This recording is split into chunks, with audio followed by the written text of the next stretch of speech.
Hello and welcome, and thank you so much for joining us in this quest to help your dog or your client's dogs be more comfortable at the vet.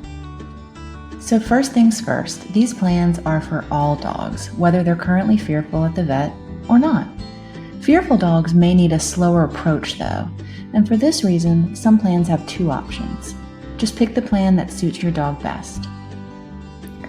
These plans have been vetted on many dogs and by many trainers over a period of many years.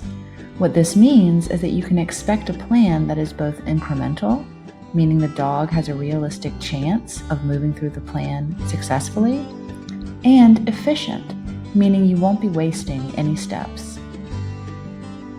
In these resources, you will find two types of plans: stationing plans and conditioned emotional response, or CER plans. Stationing plans are essentially specialized stays with certain body handling distractions that mimic vet procedures added in.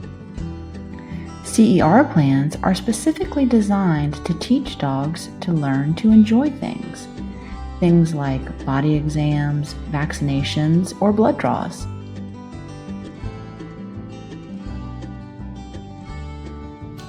In the early steps of training, we need to help the dog assume the correct position.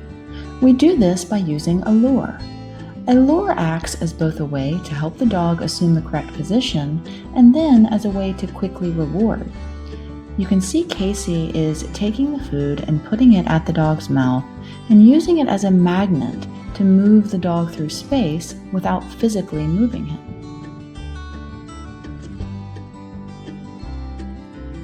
Casey is also demonstrating another very important skill, position paying.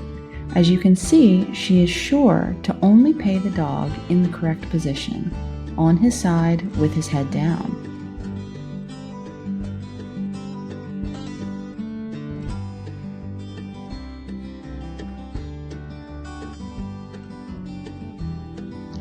You'll need a way to tell when to move to the next step in the plan that you are on.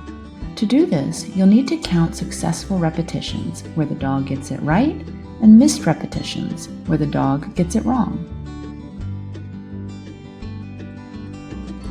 To be able to count, you'll need to be very clear to the dog. For this reason, lure or make the hand signal only once, then wait. If the dog commits to another behavior, it's a failed trial and count it as such. If the dog eventually or quickly gets it, give them their reward and count it as a successful trial. There are two rules. If the dog gets 5 in a row right, move to a harder step. If the dog gets 3 in a row wrong, drop back a step. One step that might confuse you is the specific distraction of holding food out and asking your dog to move away from it, the so-called pre-max steps. Watch Academy instructor Sarah as she works her magic with her dog Bear and copy her technique.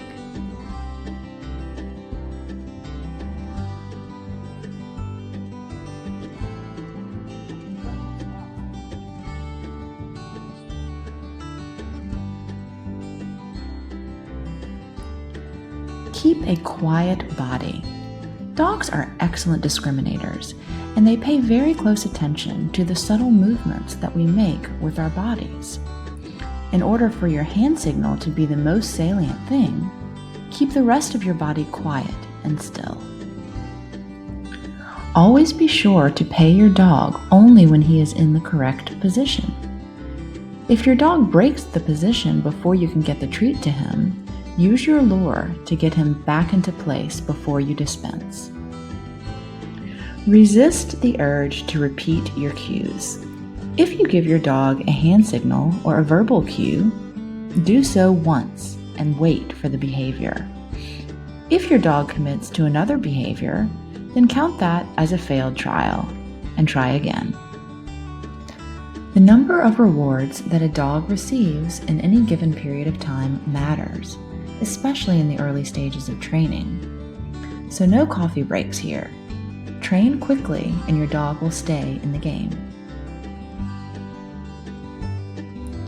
We can't thank you enough for your participation in the Husbandry Project. It's trainers and dog owners like you who are making the world a better place for dogs.